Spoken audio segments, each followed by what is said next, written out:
In this video, we will learn about the oxygen hemoglobin dissociation curve, and we will also learn how to draw oxygen hemoglobin dissociation curve. So, as you see, this is a oxygen hemoglobin dissociation curve. In this x-axis has the partial pressure of the oxygen, which is in millimeter of mercury. So x-axis has the numbering 10, 20, 30, 40, so on. These are in millimeter of mercury. Okay. So what do you mean by partial pressure of the oxygen? It is nothing but the dissolved form of the oxygen exerts a pressure, and that pressure is called partial pressure of oxygen. Okay. And in the y-axis you are seeing the percentage oxygen saturation of hemoglobin. Okay, what it means, as we know that hemoglobin molecule can bind with the 4 molecule of the oxygen. So suppose all 4 molecule of the hemoglobin oxygen are bound with hemoglobin, then it will generate 100%. Okay, means hemoglobin is 100% saturated. Suppose 2 molecules are bound with 2 molecule of oxygen are bound with hemoglobin, means half molecule, means 4, 2 is the half of 4, so it means it is 50% saturated. Okay, and suppose 3 molecules are bound with hemoglobin, 3 molecule of oxygen are bound with hemoglobin, it means it is 75% saturated. So this concept is very important before learning this ODC. And now coming to the curve, as you are seeing, the curve is sigmoid in shaped. So sigmoid shaped curve is showing that initially as the partial pressure is increasing, as the partial pressure of oxygen is increasing, the percentage of oxygen bound to hemoglobin, means hemoglobin saturation of oxygen, is increasing. But after a certain point, you are seeing, suppose after 60, you are seeing that saturation of hemoglobin, oxygen saturation of hemoglobin is becoming constant. Okay, it doesn't matter whether you are increasing partial pressure beyond the limit, still the saturation remains same.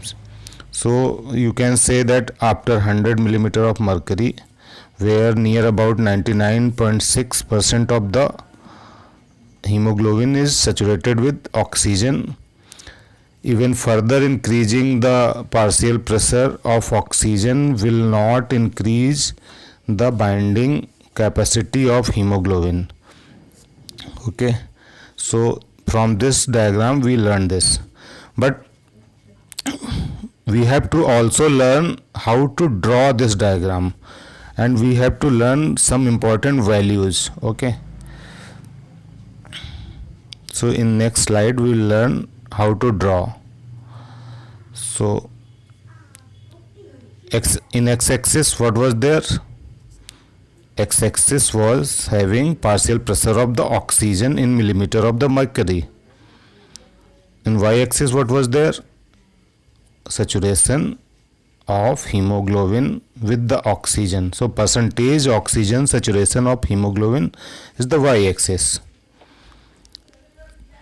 Now this is the sigmoid shaped curve we have drawn. Okay, now we will fill the values in the x and y axis. So 4 values are very important. At 100 millimeter of mercury of partial pressure of oxygen, hemoglobin is near about 99.6% saturated. So this value you have to remember, 100 you can remember. And at the level of 60 millimeter partial pressure of oxygen, hemoglobin is 90% saturated. So this value is also important. Okay. Then the third value is at the 40 millimeter of partial pressure of oxygen, hemoglobin is 75% saturated, means 3 molecules of oxygens are attached to hemoglobin. And the fourth value is P50. P50 is what? The value of partial pressure of oxygen at which hemoglobin is 50% saturated, and in normal condition it is near about 27 millimeter of mercury. So in this diagram we are able to see that arterial, if we see arterial partial pressure of oxygen is near about 100 millimeter of mercury, and how much oxygen is saturated here? 100%.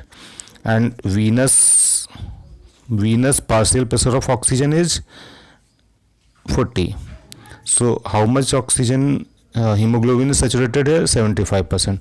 So it means that hemoglobin molecules releases one molecule of